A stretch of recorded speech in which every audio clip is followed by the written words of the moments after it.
Salam sejahtera bagi saudara sekalian dimanapun berada. Firman Tuhan untuk kita minggu ini 24 Oktober 2021. Ulangan 24 ayat 17 sampai 18. Demikian firman Tuhan. Janganlah engkau memperkosa hak orang asing dan anak yatim.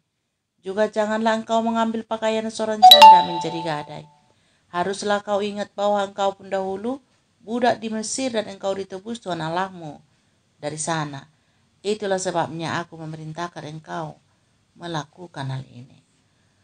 Saudara-saudara yang terkasih di dalam Yesus Kristus, khotbah minggu untuk kita, hidup rukun dengan sesama. Rukun artinya damai, tidak bertengkar, tenang, atau bersatu hati dan bersepakat. Hidup rukun tidak hanya membawa damai dan ketenangan dalam sebuah hubungan, tetapi hidup rukun itu disenangi oleh Tuhan. Ia memberkati orang-orang yang hidup rukun, seperti dituliskan dalam kitab Mazmur 133 ayat 1-3. Sungguh alangkah baiknya dan indahnya apabila saudara-saudara diam bersama dengan rukun, seperti minyak yang baik di atas kepala, meleleh ke janggut, yang meleleh ke jakut Harun dan ke leher jubahnya, seperti embun gunung Hermon yang turun ke atas gunung-gunung Sion, sebab kesanalah Tuhan memerintahkan berkat kehidupan untuk selama-lamanya. Namun walau begitu indahnya dan baiknya hidup rukun, tidak semua orang bisa rukun dengan sesamanya. Jangankan dengan orang lain dalam sebuah kelompok, di rumahnya saja terkadang tidak ditemui kerukunan.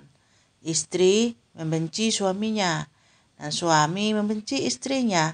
Mereka tidak sepakat tentang sesuatu hal sehingga cenderung tidak rukun. Dan ternyata bukan hanya manusia zaman sekarang yang tidak rukun. Nenek moyang kita pun hidup tidak rukun. Seperti Kain membunuh Habel, Yakub mengelabui Esau sehingga dia harus melarikan diri ke rumah pamannya. Hana dan Penina juga tidak hidup rukun. Sarah dan madunya tidak hidup rukun. Yusuf dan saudara-saudaranya tidak hidup rukun. Daud dan saudara-saudaranya juga tidak hidup rukun.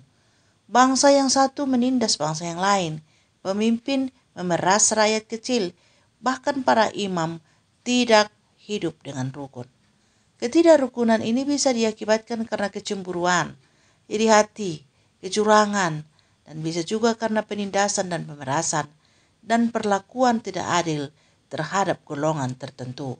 Golongan kuat menindas yang lemah, golongan mayoritas menindas yang minoritas, dan lain-lain.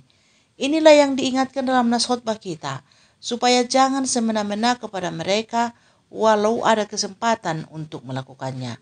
Seperti merampas hak-hak anak yatim dan para janda. Sebab mereka tidak lagi mempunyai ayah atau suami yang menjadi pembela perlindungannya. Termasuk orang asing yang tidak mempunyai pelindung dan pembela di tempat di mana ia menjadi orang asing.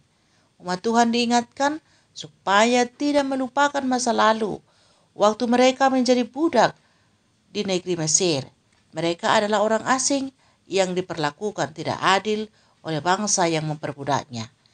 Saudara-saudara yang dikasihi Tuhan, ketika ada kesempatan dan keinginan untuk merampas hak-hak orang lain, cobalah sejenak membayangkan bagaimana sakitnya jika hal itu terjadi kepada kita. Atau cobalah menoleh ke belakang, betapa menderitanya kita pada masa lalu jika sudah pernah diperlakukan hal yang sama. Jadi berlakulah adil. Jangan ambil gadai dari janda yang meminjam, dan berikanlah hak-hak anak yatim serta orang asing. Ketahuilah bahwa Tuhan mengasihi orang-orang lemah, dan Ia tidak membiarkan mereka diperlakukan tidak adil. Dia akan turun mengadili setiap orang. Jika kita berlaku adil dan tidak merampas hak-hak orang lain, maka kerukunan akan sangat mungkin terjadi. Dan jika kita hidup rukun, kita akan melihat dan merasakan kebaikan-kebaikan Tuhan turun di tengah-tengah kita. Amin.